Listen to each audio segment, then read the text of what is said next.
नमस्कार, बुलेटिन लेकर मैं हूं आपके साथ संदीप निरंजन। सरकार खबरों का रुख करते हैं। मुख्यमंत्री विष्णुदेव साय ने कहा कि रक्तदान एक पुण्य का काम है जो जरूरतमंद को जीवन दान देने के साथ मानवता की सेवा का प्रतीक है। वे जशपुर जिले के ग्राम बगिया में भारतीय रेड क्रॉस सोसाइटी द्वारा आयोजित कार्यक्रम को संबोधित कर रहे थे। उन्होंने रक्त मित्र डायरेक्टरी की सराहना करते हुए कहा कि ये जीवन रक्षक सहायक को समयबद्ध और सुलभ बनाने की दिशा में एक ऐतिहासिक पहल है।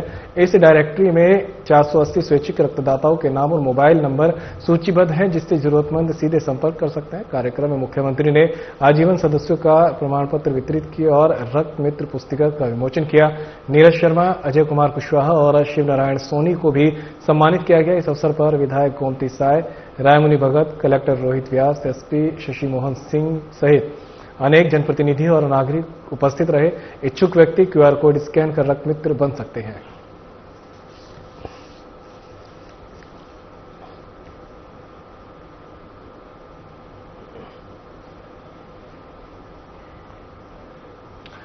तो खबर जसपुर से आप तक पहुंचा रहे हैं, जहां पर मुख्यमंत्री विष्णुदेव साय ने कहा कि रक्तदान एक पुण्य का काम है जो जरूरतमंद को जीवन दान देने के साथ मानवता की सेवा का प्रतीक है।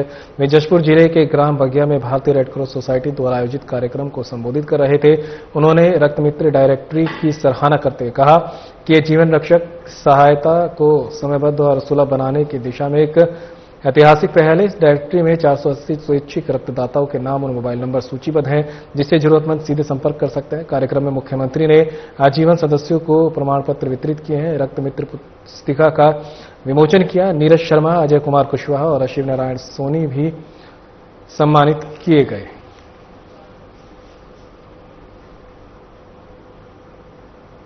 छत्तीसगढ़ के जशपुर जिले के युवाओं के लिए एक बड़ी सौगात मिली है। मुख्यमंत्री विष्णुदेव साय के प्रयासों से पीएम श्री जवाहर नवोदय विद्यालय में एनसीसी की 3 सीजी एयर स्क्वाड्रन शुरू करने की मंजूरी मिल गई है। ये पहल जिले के युवाओं को एयर एनसीसी के जरिए रक्षा क्षेत्र में करियर बनाने का नया अवसर देगी। मुख्यमंत्री ने 25 मेधावी छात्रों को एनसीसी बैच लगाकर पंजीयन की शुरुआत की और उनके उज्जवल भविष्य की कामना की। विंग कमांडर विवेक कुमार साहू ने मुख्यमंत्री को प्रतीक चिन्ह भेंट कर सम्मानित किया। कार्यक्रम में विधायक गोमती साय, रायमुनि भगत, सालिक साय समेत अन्य जनप्रतिनिधि मौजूद रहे। मुख्यमंत्री साय के एनसीसी दिवस समारोह में रायपुर के साथ अन्य हवाई पट्टी वाले शहरों जैसे जशपुर में एयर एनसीसी शुरू करने की घोषणा की है। मार्च में जशपुर की आगडी हवाई पट्टी को स्वीकृति मिलने के बाद 100 कैडेट्स को उड़ान प्रशिक्षण भी दिया गया।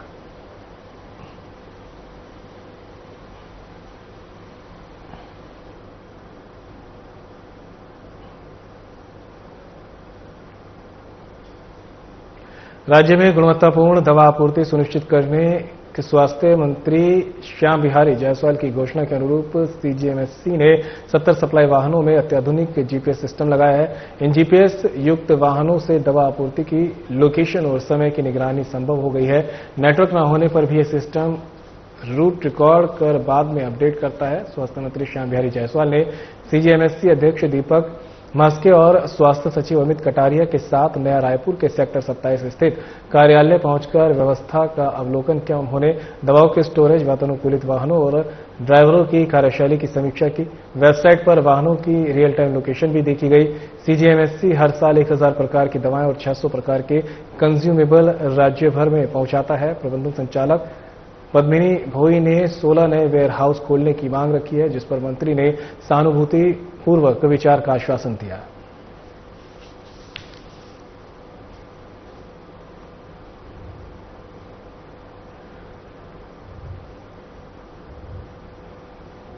राज्य में गुणवत्तापूर्ण दवा आपूर्ति सुनिश्चित करने स्वास्थ्य मंत्री श्याम बिहारी जायसवाल की घोषणा के अनुरूप सीजीएमएससी ने 70 सप्लाई वाहनों में अत्याधुनिक जीपीएस सिस्टम लगाया है। इन जीपीएस युक्त वाहनों से दवा आपूर्ति की लोकेशन और समय की निगरानी संभव हो गई है। नेटवर्क न होने पर भी यह सिस्टम रूट रिकॉर्ड कर बाद में अपडेट करता है।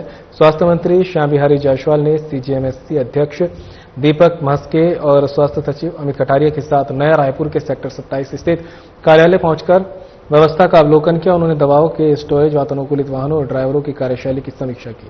वेबसाइट पर वाहनों की रियल टाइम लोकेशन भी देखी गई। सीजीएमएससी हर साल 1000 प्रकार की दवाएं और 600 प्रकार के कंज्यूमेबल राज्यभर में पहुंचाता है। प्रबंधक संचालक पद्मिनी भोई ने 16 नए वेयर हाउस खोलने की मांग रखी, जिस पर मंत्री ने सहानुभूति पूर्वक विचार का आश्वासन दिया। उत्तर विधानसभा क्षेत्र के लोकप्रिय विधायक पुरंदर मिश्रा ने जगदलपुर स्थित ऐतिहासिक और आध्यात्मिक महत्व से परिपूर्ण श्री जगन्नाथ मंदिर में दर्शन और पूजा अर्चना की है। उन्होंने भगवान जगन्नाथ, बलभद्र और माता सुभद्रा के चरणों में श्रद्धा सुमन अर्पित कर क्षेत्रवासियों की सुख समृद्धि और शांति की, साथ ही जनकल्याण की मंगल कामना की है। मंदिर परिसर में पहुंचने पर मंदिर समिति के सदस्यों द्वारा विधायक मिश्रा का आत्मीय स्वागत किया गया। इस अवसर पर विधायक ने कहा, ये पवित्र मंदिर न केवल धार्मिक आस्था का केंद्र है, बल्कि हमारी समृद्ध सांस्कृतिक विरासत, जनसमर्पण और सामाजिक एकता का भी प्रतीक है। इस अवसर पर दंतेवाड़ा के विधायक चेतराम अटानी और जगदलपुर इंजीनियरिंग कॉलेज के प्राचार्य डॉक्टर अशोक दुबे भी उपस्थित रहे।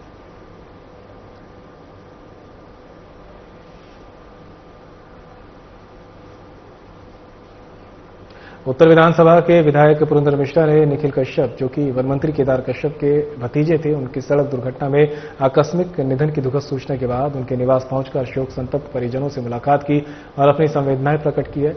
विधायक ने दिवंगत आत्मा की शांति के लिए फोटो पर पुष्पांजलि अर्पित की और ईश्वर से प्रार्थना की है कि वे इस असहनीय दुख की घड़ी में परिवारजनों को संबल प्रदान करे, साथ ही धैर्य प्रदान करे। उन्होंने कहा कि निखिल कश्यप का असमय निधन अत्यंत पीड़ादायक है। युवा ऊर्जा और संभावनाओं से भरे इस होनहार युवक का यूं चले जाना समाज के लिए बड़ी क्षति है।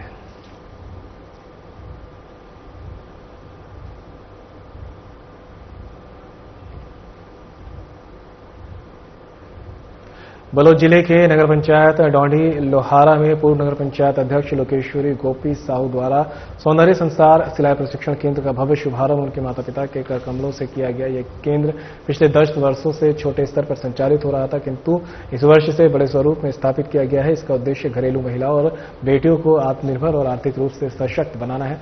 शुभारंभ अवसर पर स्कूली बच्चों को आमंत्रित कर माता लक्ष्मी की पूजा अर्चना की गई व नौकन्या भोज कराया गया है।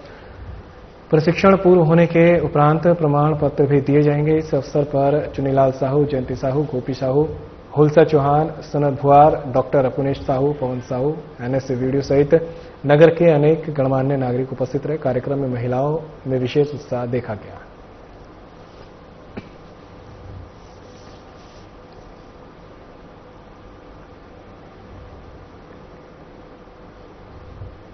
अंतागढ़ नगर के नयापारा स्थित किराए के मकान में एक स्कूली छात्र ने फांसी लगाकर आत्महत्या कर ली है। प्राप्त जानकारी के अनुसार घटना गुरुवार शाम की है, जहां किराए के मकान में एक 14 वर्षीय स्कूली छात्र ने बाथरूम के चौखट में गमछा से फांसी लगाकर आत्महत्या कर ली। छात्र का नाम शाहिल उइके, पिता स्वर्गीय रत्तीराम उइके, ग्राम बर्रेबेड़ा बताया जा रहा है। फांसी लगाने का कारण अज्ञात है। प्रथम दृष्टया मामला आत्महत्या का लग रहा है। मृतक छात्र नाबालिग होने के चलते मामला संदिग्ध था, जिसके कारण फोरेंसिक टीम बुलाई गई, जिसके बाद से जिला मुख्यालय से आज शुक्रवार को दोपहर 12 बजे फोरेंसिक टीम घटनास्थल पहुंची, तब बॉडी को उतारा गया। बता दें कि बालक छात्रावास में रहकर कक्षा 9वीं में अध्ययनरत था। जिस मकान में फांसी लगाकर वहां पर उसकी मां मानवती, जो कि लामखानार पंचायत की सचिव है, किराए से निवासरत है। जिले से पहुंचे फोरेंसिक टीम की अगुवाई में अंतागढ़ पुलिस के द्वारा बॉडी को पोस्टमार्टम कर शव को परिजनों को सौंप दिया गया।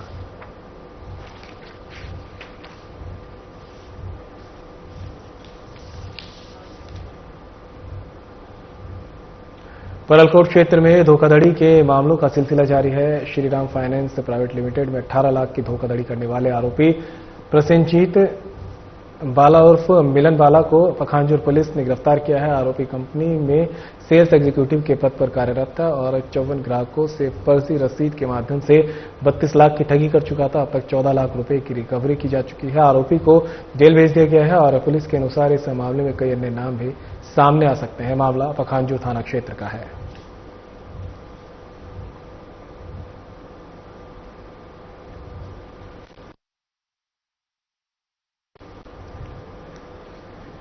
परलकोट क्षेत्र में धोखाधड़ी के मामलों का सिलसिला लगातार जारी है। श्रीराम फाइनेंस प्राइवेट लिमिटेड में 18 लाख की धोखाधड़ी करने वाले आरोपी प्रसेनजीत बाला उर्फ मिलन बाला को पखांजूर पुलिस ने गिरफ्तार करने में सफलता हासिल किया। आरोपी कंपनी में सेल्स एग्जीक्यूटिव के पद पर कार्यरत और 54 ग्राहकों से फर्जी रसीद के माध्यम से अभी तक 32 लाख की ठगी कर चुका था।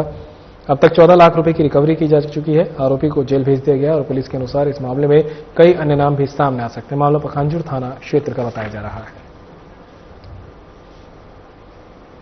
श्रीराम फाइनेंस कंपनी के द्वारा एक आवेदन लाकर के दिया गया, जिसमें अपने पूर्व कर्मचारी प्रसेनजीत बाला उर्फ मिलन भावेश पखांजूर का रहने वाला है, उसके द्वारा लगभग 32,44,000 रुपया गबन कर दिया गया, जिसमें से कुछ पैसा उनके द्वारा वापस किया गया और लगभग 18,22,419 रुपया का धोखाधड़ी करके गबन करने का आरोप आवेदन दिया गया था, जिसपे जांच किया गया। जांच पर पता चला कि कस्टमर थे जो स्कूटी, मोटरसाइकिल जो फाइनेंस कराते थे या अन्य जो गाड़ियां फाइनेंस कराते थे, उनको ये प्रसन्नजीत बाला के द्वारा स्वयं जो है पैसा उनसे जो ईएमआई होता था उसको ले लिया जाता था और उस राशि को अपने बैंक में जो श्री राम फाइनेंस के उसके अकाउंट में जमा न करके अपने स्वयं के उसमें जमा कर दिया जाता था। और कुछ प्रकरण में तो ऐसा भी पता चला है कि जिसमें इन्होंने दूसरे किसी कस्टमर को खुद भी आवेदन लगाया उनके नाम से और उनके नाम से फाइनेंस स्वीकृत करा लिया। इस तरह से कुल टोटल 18,22,000 रुपए की राशि का गबन होने का, धोखाधड़ी करने का ये पता चला है, तो उस पर अपराध कायम करके विवेचना में लिया गया है। तो प्रारंभिक है, अभी तो प्रथम सूचना पत्र दर्ज किए हैं। जैसे जैसे विवेचना होगी और जो जो इनमें संलिप्तता पाया जाएगा सब पर कार्रवाई की जाएगी। छत्तीसगढ़ की परंपरा में हरेली मानव और प्रकृति के जुड़ाव को नमन करने का उत्साह है। हरेली आते ही छत्तीसगढ़ के खेत खलिहान, गांव शहर, हरोल बैल, बच्चे, युवा, महिलाएं सभी इस पर्व के हर्षोल्लास से भर जाते हैं। जिस हरेली पर्व से छत्तीसगढ़ में त्योहारों की शुरुआत होती है, उसके स्वागत में मुख्यमंत्री निवास के द्वार भी सज गए हैं। पूरा मुख्यमंत्री निवास श्रावण अमावस्या को मनाए जाने वाले हरेली पर्व के सुघर परंपरा के रंग में रंग गया है। बता दें कि मुख्यमंत्री निवास में हरेली पर्व का गरिमामय आयोजन हुआ। त्योहार मनाने के लिए पूरे परिसर को ग्रामीण परिवेश में सजाया गया था। इस मौके पर मुख्यमंत्री विष्णुदेव साय ने उपस्थित लोगों को संबोधित करते हुए कहा कि किसानों की खुशहाली और समृद्धि हमारी सरकार का मुख्य ध्येय है।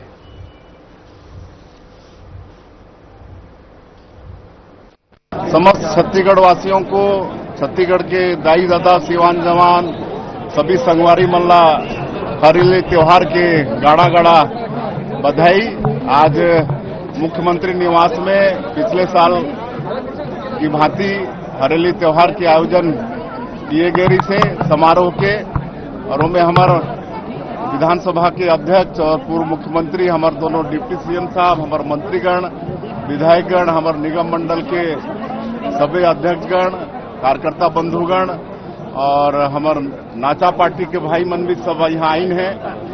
उमला भी बहुत बहुत बधाई, धन्यवाद। और आज यहाँ हमन पूजा करे हन शिव पार्वती के, धरती माता के, गौ माता के, और ये दुआ मांगे हन कि ये साल के पहला त्योहार है तो साल भर छत्तीसगढ़ में खुशहाली हो, सबके घर में सुख समृद्धि हो, किसान मन के घर में से बरकत हो। और यहाँ कृषि विभाग बहुत औजार मन के प्रदर्शनी भी लगाए हैं। सबसे आग्रह है कि उला देखें भी खरीदें भी। मुख्यमंत्री विष्णुदेव साय ने मंत्रालय महानदी भवन में समाज कल्याण विभाग की उच्च स्तरीय समीक्षा बैठक का आयोजन किया, जहां सीएम ने कहा कि समय की मांग है कि 100% दिव्यांगजनों को कौशलयुक्त बनाया जाए, जिससे वे आत्मनिर्भर बन सके। उन्होंने बैठक में अधिकारियों को निर्देशित किया कि इस दिशा में कार्य योजना बनाकर त्वरित क्रियान्वयन सुनिश्चित करें। मुख्यमंत्री साय ने कहा कि वृद्धाश्रमों, अनुदान प्राप्त दिव्यांग संस्था और पुनर्वास केंद्रों की व्यवस्थाओं को व्यवस्थित और सुदृढ़ किया जाए। दिव्यांगजनों को उनकी रुचि और क्षमता के अनुसार हुनरमंद बनाकर मुख्यमंत्री कौशल विकास योजना के अंतर्गत विभिन्न ट्रेडों में प्रशिक्षण प्रदान किया जाए। वहीं समाज कल्याण मंत्री लक्ष्मी राजवाड़े ने बैठक में कहा कि सार्वजनिक स्थलों पर मिलने वाले बेघर, बेसहारा, घुमंतु, दिव्यांग बच्चे और महिलाएं यदि पुनर्वास की आवश्यकता में हो तो उन्हें तत्काल पुनर्वास केंद्रों में पहुंचाने की पुख्ता व्यवस्था सुनिश्चित की जाए।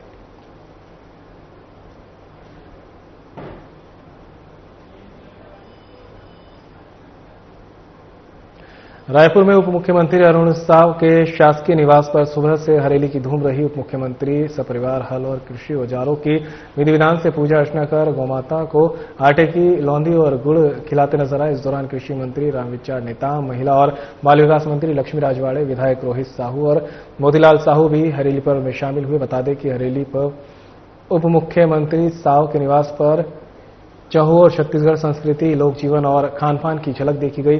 उन्होंने हरेली पर्व में शामिल होने अपने निवास पहुंचे सभी लोगों का परंपरागत छत्तीसगढ़ी व्यंजन खिलाकर स्वागत किया। इसके साथ ही अपने निवास में शीशों का पौधा लगाया।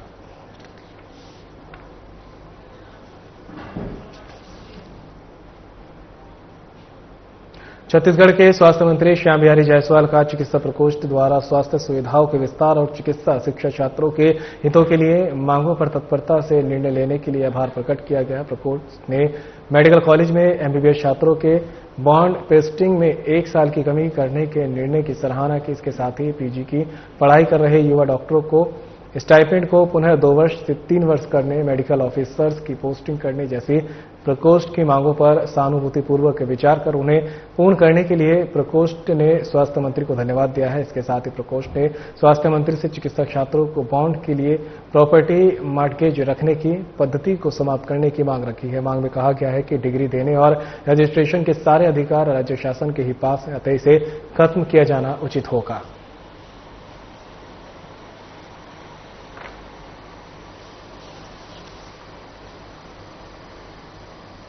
दसिया विधानसभा के विधायक अनुज शर्मा ने ग्राम पंचायत मोतिमपुर, मधेपुर, छड़िया, आलेसुर और पचरी में जन चौपाल का आयोजन कर ग्रामवासियों की समस्या सुनी। इस मौके पर उन्होंने कहा कि जनता का विश्वास ही उनकी असली ताकत है। विधायक शर्मा ने जनता को भरोसा दिलाया कि मैं राजनीति में नाम या पद के लिए नहीं आया, मेरी प्राथमिकता सिर्फ आप लोगों की सेवा है, इसलिए आज आपके द्वार तक आपकी समस्याओं को सुनने और उसका समाधान करने आया हूं। वहीं जन चौपाल में ग्रामीणों ने विधायक को अपनी समस्या बताई कि परसदा मोतिमपुर खुर्द की रोड बहुत जर्जर हो चुकी है, जिसको बनाने के लिए विगत 30 साल से मांग कर रहे हैं, आज तक पूरा नहीं हो पाई है। उक्त रोड को बनाने पूरा का प्रस्ताव विधायक ने तुरंत भेजा है। ग्राम आलिसपुर में बच्चों की समस्याओं को सुनते हुए शाला में प्रार्थना शेड, किचन शेड, शौचालय की घोषणा भी की गई।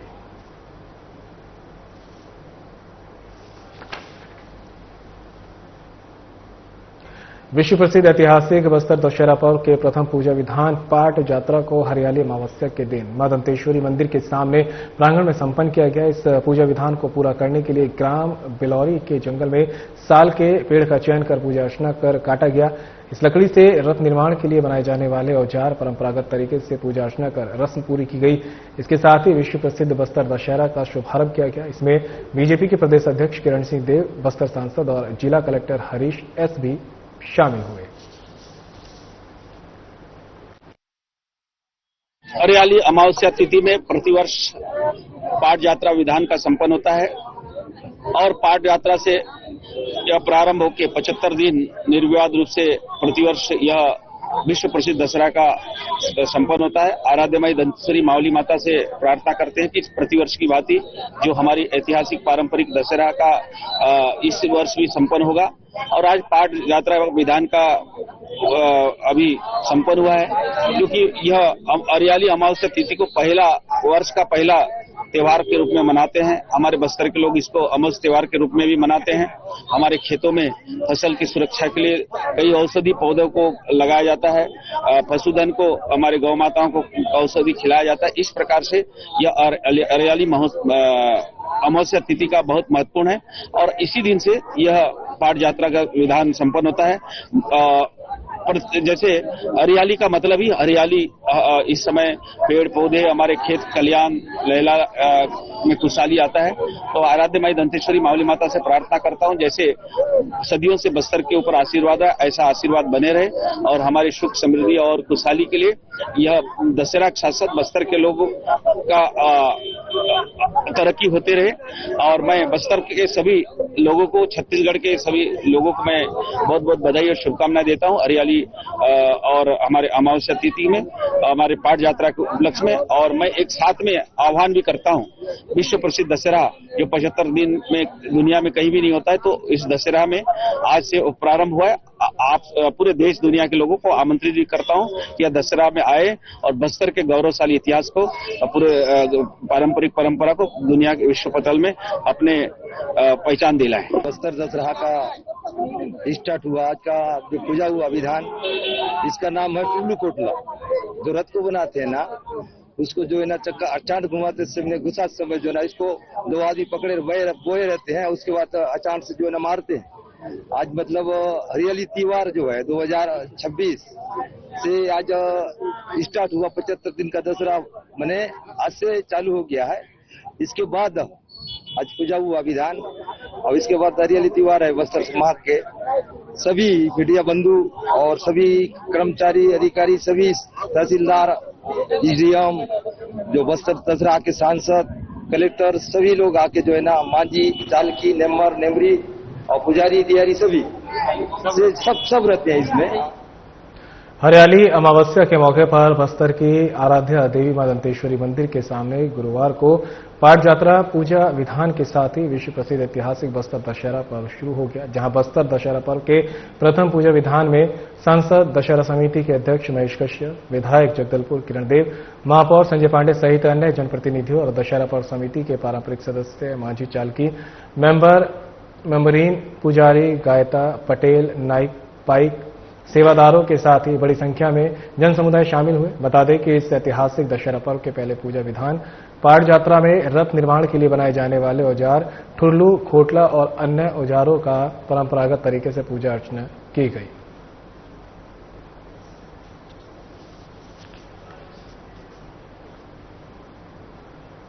कांकेर जिले में एक कमांडर सहित कुल 13 नक्सलियों ने आत्मसमर्पण किया है। ये सारी नक्सली रावघाट, प्रतापुर एरिया कमेटी और माड डिवीजन में सक्रिय थे। बता दें कि आत्मसमर्पित नक्सलियों पर 62 लाख रुपए इनाम घोषित था। वहीं नक्सलियों ने शासन की आत्मसमर्पण और पुनर्वास नीति से प्रभावित होकर आत्मसमर्पण किया है। सभी नक्सलियों को पुनर्वास नीति के तहत 50-50 हजार रुपए की प्रोत्साहन राशि भी आवंटित की गई।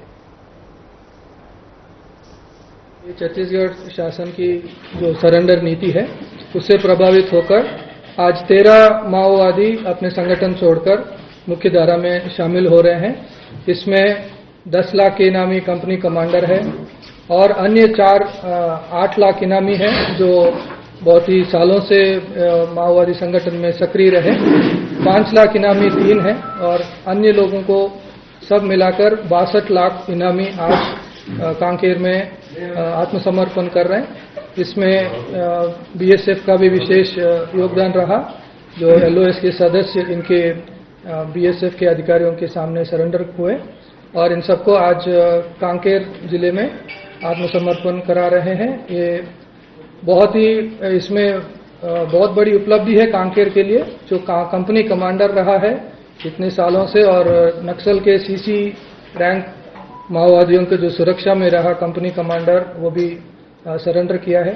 और जैसे आप जानते हैं नॉर्थ बस्तर में और माड़ में बहुत ही सालों से सक्रिय रहा मैनू नेगी भी इसमें शामिल है और टेलरिंग टीम में जो इंद्रावती में पिछले 14 सालों से काम कर रहा है नरेश दुग्गा भी इसमें शामिल है। और इसमें महिला माओवादी भी 5 लोग हैं जो कि जिनके ऊपर 8 लाख और 5 लाख इनाम घोषित है। और ये निश्चित रूप से कांकेर पुलिस के लिए और कांकेर में जितने भी पदस्थ केंद्रीय सशस्त्र बल है सबके लिए बहुत बड़ी उपलब्धि है। और हमें उम्मीद है आने वाले दिनों में 31 मार्च 2026 की जो टारगेट है उसको हम अचीव कर पाएंगे। आने वाले दिनों में ऑपरेशन और जारी रहे। और फिलहाल बुलेटिन मेरे साथ इतना ही। दीजिए इजाजत। नमस्कार।